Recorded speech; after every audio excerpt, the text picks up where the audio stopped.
অনেক দিন নিজেকে যত্ন করে কষ্ট দেওয়ার পর বুঝেছি, কাউকে না পাওয়া হয়তো এক ধরনের স্বাভাবিকতা।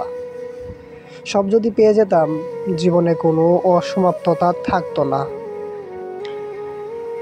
আর অসমাপ্ততা তা কি শেষের নাম? বরং সে তো এক নতুন অধ্যায়ের সূচনা। মানুষের দেওয়া কষ্টগুলো কখন যে জীবনের শিক্ষক হয়ে ওঠে তা টেরই পাই না প্রথমে। সব বুঝে নিয়েছি আজ, নিজেকে মানাতে শিখেছি ধীরে ধীরে। তবু কেন যেন এখনো কষ্ট লাগে। হয়তো এটাই নিয়তি, হয়তো এটাই নিয়তি।